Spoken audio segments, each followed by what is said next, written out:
Hello everyone, and welcome back to Seduce Me to the Demon War. On this episode, we are basically going to be looking at all of the different characters because I believe that when you choose to train by yourself, you actually get a little more backstory on each of them. Eventually, I was led outside where a woman on a strange brown and red horse raced through an obstacle course. There were training dummies stationed around each turn, and the woman rammed her sword into each one as she rode by. I was quickly entranced. She looked so natural on the horse, and the way she cut through the dummies was downright breathtaking. I grew mildly envious of her skill. As she spotted me, however, she stopped and pulled the reins on her horse. Whoa! Huh. You must be the human. You look much prettier than I imagined. The woman quickly jumped down from her horse and walked over to me, smiling a kind smile my way as she approached. Hi. I didn't mean to disturb you from your training or anything. I didn't want to stop her or distract her, but the woman waved her hand dismissively with a laugh. It's all right. You needed a break anyway. I'm Mirth, friend. How can I help you?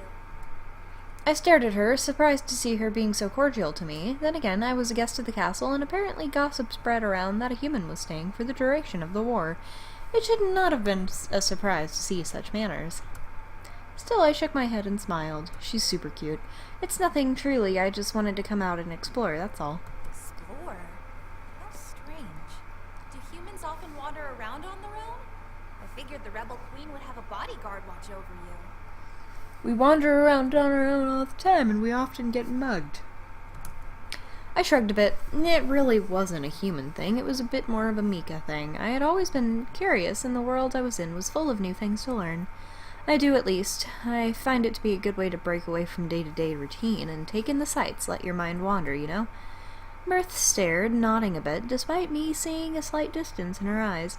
She was a demon, after all, so the human mind was a little different when it came to what we did and why. I smiled and looked around, seeing the strange purple sky above us and taking in the smell of the air. It really is nice out here, though. I almost wonder why I decided to train alone. Huh? You're training alone? Why? I looked over at Mirth, seeing her tilt her head at me in confusion. I shrugged a bit. I'm not really used to having someone train me, or maybe I didn't want to worry about someone watching me train, but I didn't want to bring any of the rebel leaders down. Wait, they all offered to train you? I nodded, seeing a glint of amazement form in her eyes. Yeah, they were all open to take me and train me to defend myself, but I already know how to fight, so I didn't want to take up their time. I'm sure they have much more to focus on and accomplish anyway. Mirth stared for a moment before nodding and stretching back a bit. Understandable, friend. Still, the rebel leaders are amazing fighters. They would have taught you a lot. Do you really think so? With a nod, Mirth turned her head to the outskirts of the training ground we were in, ushering me to look over as well. In the distance, I could faintly see a large group of demons and beings, clashing weapons and fighting like their lives depended on it. At the edge of it was Sergeant, standing cross-armed and firm as he watched on, concentrating on the group before him. Seeing them fight without fear or hesitation took my breath away. I could say nothing as I watched the blades and shields collide in chaotic but almost melodic harmony. Those are the best of the best here in the rebellion. Is that a deer guy? He's got a mouth coming from... Okay. Sure. Huh, Yeah. really? All of those fighters rose up in the ranks and are now lower generals and captains, brought up to lead and train the rest of the army with the same tough love the commander gives them.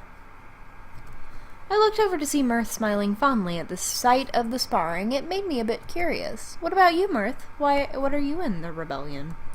Mirth finally broke away from the fight to look at me in surprise before giggling a bit. I'm technically a lower general like them, but I lead the front lines while they lead the troops that back us up. Why not train with them, though? We have different strategies. My section is meant to be a wall of tanks and cavalry, pushing the enemy back and cutting down as many of their number as possible. So you're the strongest of the generals? Mirth's face began to glow a soft crimson before she laughed. No, we're all pretty equally strong. I've just been in the army long enough to know how to train on my own. It's not a big deal, really. I nodded before looking back to Sergeant and the sparring he monitored. The generals in the field proved to hold their own in a fight, but against each other they were all evenly determined and skilled. Each had some sort of unique strategy, some form of attack that they would rely on constantly to deliver results. The sight inspired me and made me wonder, what was my strategy? Mirth stepped up beside me and crossed her arms over her chest. Look at them. All of those soldiers are fighting for the same cause. To stop the Demon Lord and bring peace to this world. That's why we're here. Yeah, that's why we're all here. I lowered my head and glanced at the ground by my feet, remembering that I was here because of the Demon Lord, but not by choice. These demons more than likely came into the army fueled by their hatred for the Demon Lord and his tyranny. I felt small compared to them. They had a just cause, a selfless reason to fight and risk their lives for a better future in society, while I wanted to fight to get myself home. Was I being selfish for having my own reason to fight? Just notice this guy is not wearing any clothes at all. Mirth looked over to me and placed a hand on my shoulder. Human, if you want, I can help you train. I'm sure that I can get you battle ready in no time. I looked up at Mirth in surprise. She would train me? From the look on her face, she was genuine in her offer to help me. I considered it for a moment. Did I want someone to help me after all? Nah. Despite the generous offer, I still wanted to train on my own. After all, she was in the midst of her own training when I came around and interrupted her.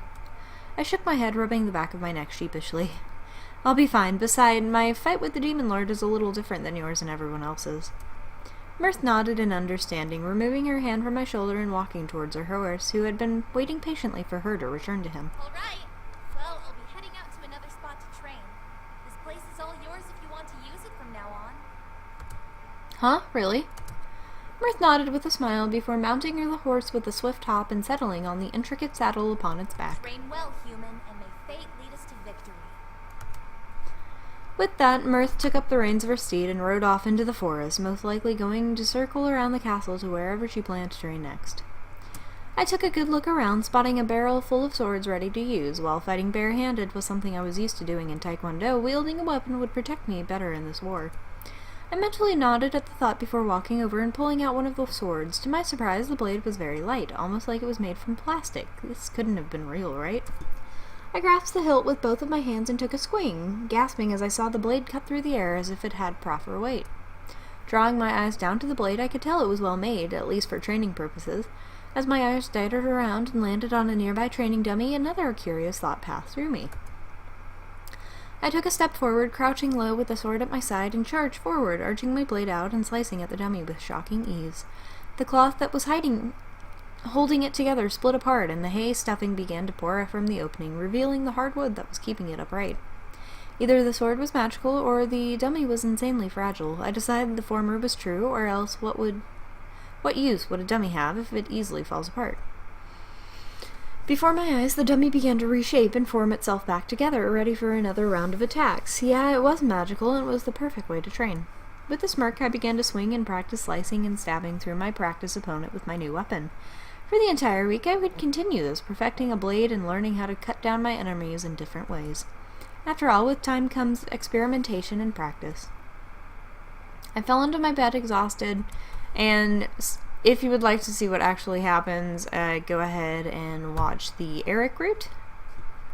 And I'm also trying to get the bad ending for him, so don't mind that. Why did you do that? Shut the fuck up.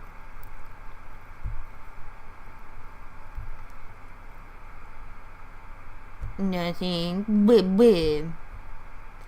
My sweet princess.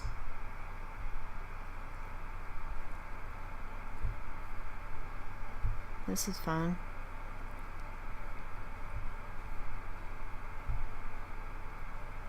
Oh, wait, stop! Stop! No! Hold on, let me get my mouse.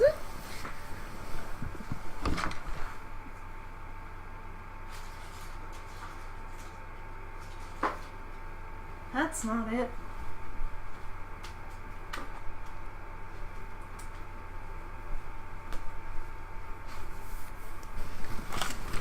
Got it. Let's go back.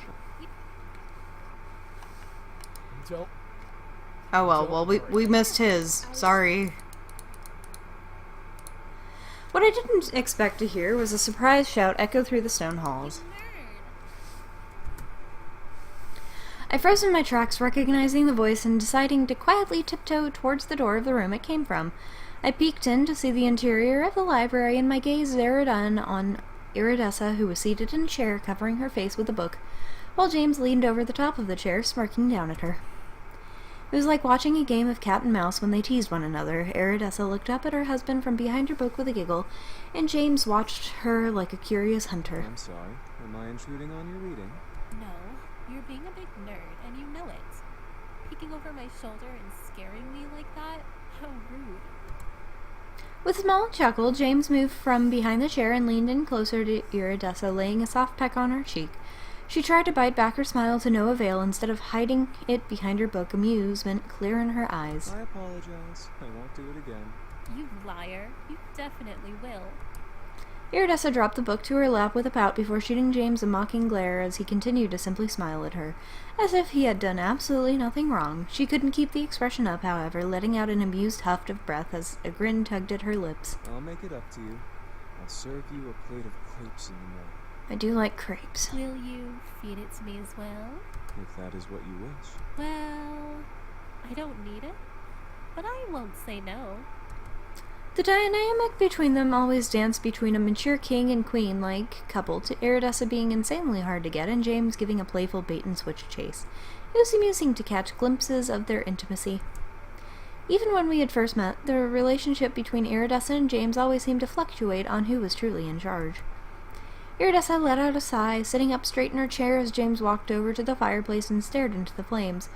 Her countenance wavered as she watched him, features shifting into something more hesitant, almost nervous, a stark contrast to her earlier mirth.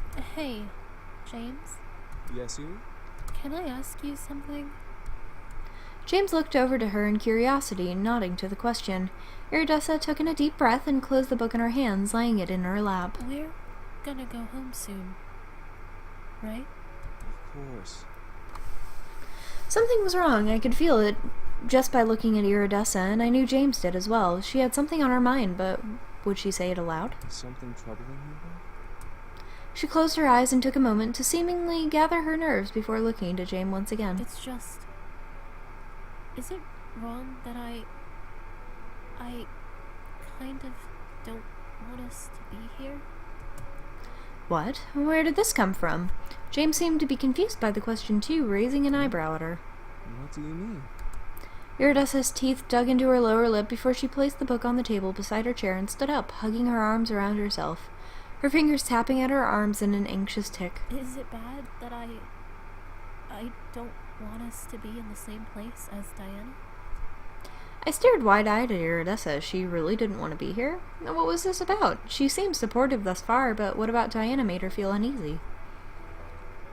James turned fully around to Iridessa with a look of mild surprise before his expression lit up with realization. Is it because she was once my betrothed?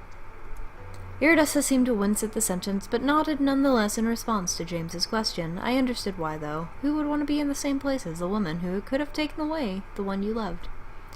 James's lips drooped into a frown as he crossed his arms. I'm sure she has no intentions of taking me away from you. That's not what I meant. I just... Iridessa looked down at the ground, pressing our lips together in a fine line. Guess I'm just not comfortable being here with her. Something about her just... I don't know. I mean, she's a gorgeous succubus and all, and I'm just nothing compared to her. How could I even compete? You two could have ruled together, made a beautiful couple. She could have given you more than I ever could. She is. Iridessa.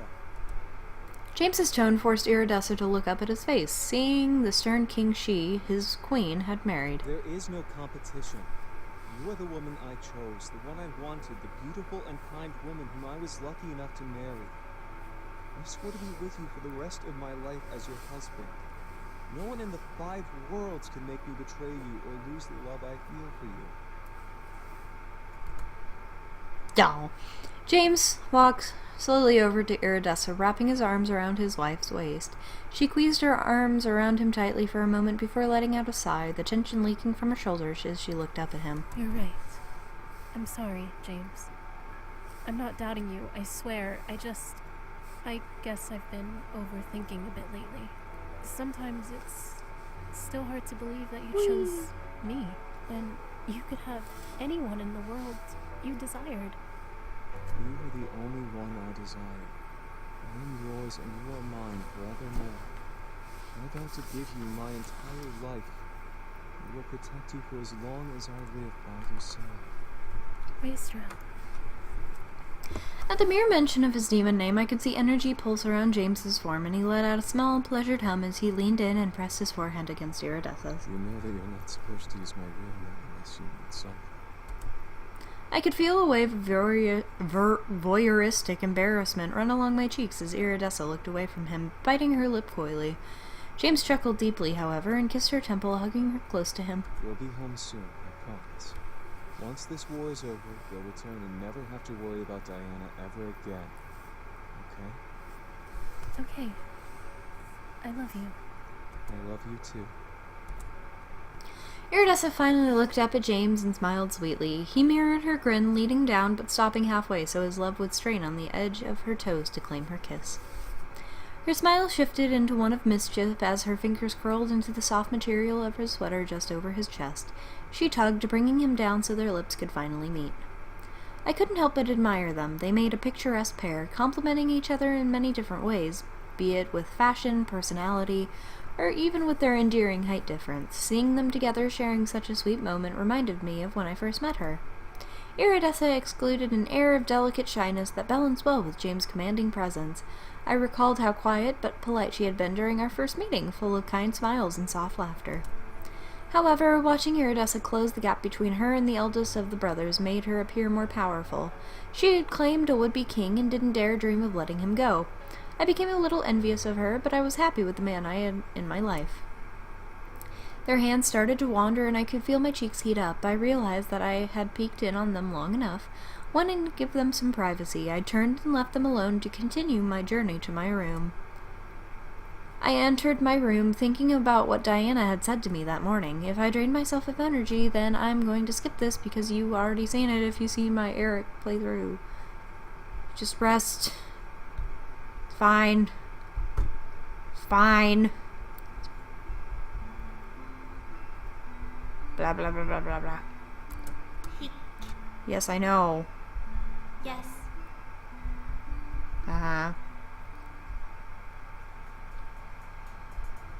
Beat the shit out of him. Princess! Yes, I know it's him. Okay. I pulled myself from the training grounds to the gates and through the castle doors. The interior was dark, yet the warm, ever-burning fires that served as lights illuminated the corridors eased my ability to navigate through the winding halls. The walk was peaceful and quiet on the way to my destination until I heard familiar laughter tear through the hallway. Fucking Simon. Simon! Get back here, Simon! I barely had the chance to turn around and see a small white critter run past me, followed by a pair of fluffy, dark-haired heads in a mad chase. Whoa! Like a whirlwind, I practically spun around in place as Matthew and Norin rushed past me, trying not to collide into me while maintaining their pursuit of their furry friend, Simon Tabby. Sorry! Sorry! Before I managed to shake off the dizzy spell I was under, Norin and Matthew had vanished into a nearby room where I assumed they had chased their furry quarry. Holding my head to steady myself, I jumped at the multitude of clangs and thuds emanating from the room before the sounds ceased altogether. I tiptoed towards the door and peeked in, chasing my curiosity. Inside, Matthew and Norin surrounded the fluffy Simon on the war room table, gripping onto each side of the table and glaring hard at their target. They looked as if they were generals, with how they stared down at the critter that pawed at the nations beneath its feet. Norin broke the silence, wearing her best coaxing smile. Come on, Simon. Let's go back to the room, yeah? Matthew, not as patient as his wife, jumped onto the table and clasped both hands around Simon, grinning as Simon made a surprised squeak. Gotcha! A triumphant grin scratched across Matthew's face as he started to relish in his success. Norin smirked but dropped her expression as she quickly turned wide-eyed and frantic. Wait, he still has the... Ow! Ow! The glint of tiny steel told me more than enough. Matthew momentarily forgot that Simon wielded a knife.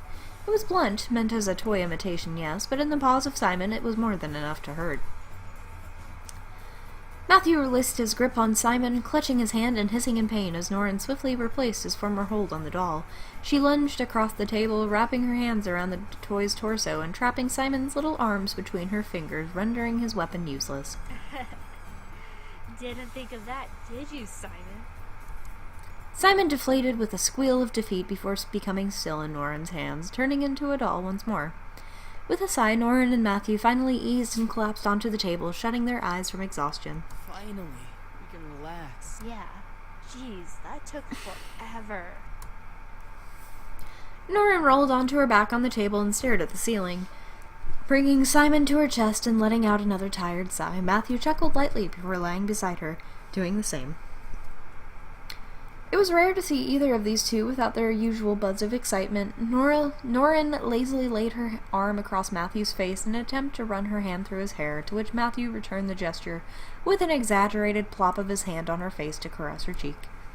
Laughter spilled out from both of them, their contagious chuckles making it hard for me to stifle the bubbly giggles rising in my throat. I held back my laugh, biting my lip with a wide smile.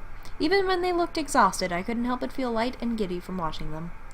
Noryn always seemed to be bursting with energy whenever she fluttered around the other wives and I, eager to embark on adventures, whether it be across the world or to a nearby diner at 3 a.m.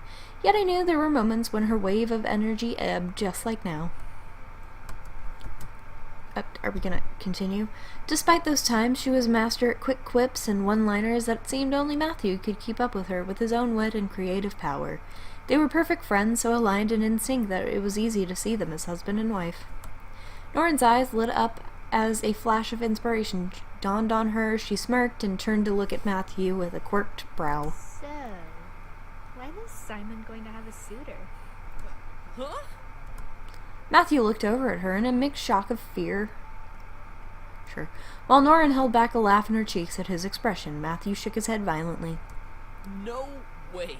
There's no way I'm gonna give him another reason to run around and go crazy.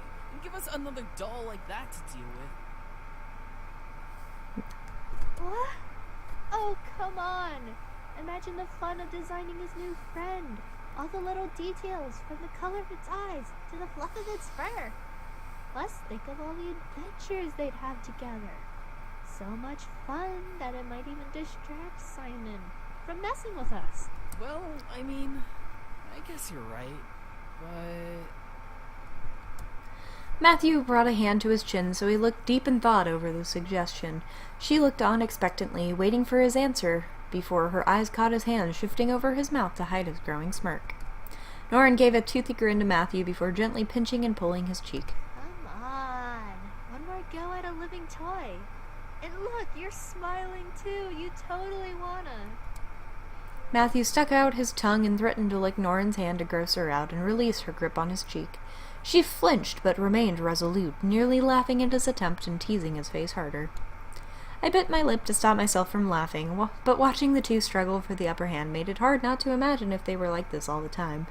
It even became apparent to me that Noryn actually dominated the relationship with Matthew following her, and not surprisingly, Matthew seemed to enjoy that, peppering in his own competitive bursts and challenges to her lead. You think a little spit will scare me? Alright, I'll do it, okay? Satisfied, Noryn finally released his hold on his cheek. She smiled at her husband before flopping down with her back flat against the table, breathing out a content sigh. I love you. You know that, right? Matthew took a moment to rub his cheek before looking down at her with a grin of his own, leaning down and kissing her nose and making her sputter and widen her eyes. Of course I do. You know I love you, right, Noryn? A mere second passed between them before Noryn wrapped her arms around Matthew's neck and pulled him down, locking his lips to her and making him flail from losing balance. Luckily, he planted his hands on the table beside her head so he didn't crush her. Matthew relaxed in the kiss and closed his eyes, melting into it before Noryn's arms relaxed and let him pull away slightly to look into her eyes. They stared at each other's goofy smiles as each of them began to blush a cute pink color. I know you do, Matthew. I couldn't live without your warm hugs or your dorky face. You're the best. Dorky face is important. Hold on, I'm gonna write down who we've seen so I actually know. So it was Noryn, And then we're gonna see what's her face. I'm pretty sure you're the best. I don't know. The first 6 times were hard, yeah, but I'd definitely spend another 9 searching for you. What? What? I know you. I'm pretty sure you're the best. I don't know how you did it. Waiting for me and looking for me for so long.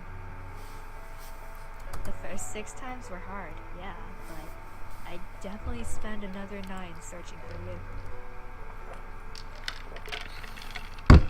Ahem. My heart ached as well, nostalgic for the sorely missed normal that we had in the human world, but smiled at the thought of them curled up in one another's jackets. I only heard bits and pieces from them, but from what I've pieced together, I could tell that their first meeting wasn't as Matthew and Norin. They've waited for so long to meet one another, and now that they're together, I hardly saw them more than an arm's length apart. Both of them were adorable together, and I could tell that life was going to be full of adventures for them, regardless of who was truly in the lead and where their energy took them. They relished in the sweetness before Norin's eyes became half-lidded and her smile turned wicked. So, there's no one around, and I don't feel like heading back just yet. Well, I'm gonna take that as my sign to Right leave. here? But Simon's here. He could be watching. Like he hasn't intentionally walked in on us before and threw glitter all over your back. Okay. But can we, turn him around or put him in a drawer? Are you getting shy on me? Norin smiled, ready to one-up her love, but Matthew's eyes darkened as a competitive fire burned inside him. His mouth twitched into a sly smirk. Oh, don't think I'm gonna be the shy one tonight. I never back down from a challenge. I gasped, feeling my ears burn from secondhand embarrassment and fighting my urge to walk in and prevent them from ruining the war room any more than they have with their shenanigans. Norin perked up at my surprised sound, glancing over the door where I stood, and shot me a mischievous smile with a finger to her lips. I finally turned and left, needing to continue my own journey to my room and clear any intention of returning to that room ever again. Thoughts of my training came to mind on my way back to my room. Would I be ready? Would everything work out in the end? What about the issues I was having on top of the war? I couldn't stop myself from thinking all these thoughts before hearing the soft pattering of footsteps walking to an interesting rhythm, like a waltz. Huh? I instinctively followed the noise to the door leading into the grand hall. The door was barely open a crack, but still managed to echo the sound of waltzing from it, leading to gaze upon who was forming the sound. Twila, that's who it is. As my eyes locked onto Damien and Twila, my mind went blank. I knew how to avoid Damien's mind reading, and it had become a natural instinct for me whenever I saw him. Still, I watched as Damien and Twila danced around the room in a sweet and slow waltz, with Twila blushing a deep crimson and Damien smiling comfortingly to his wife. It was adorable to watch. Twila and Damien's marriage was still new, the wedding having only been a few months ago. Twila was supposed to get used to the idea of being a part of the family, but every day seemed to open her up a bit more to Damien's brothers and to me.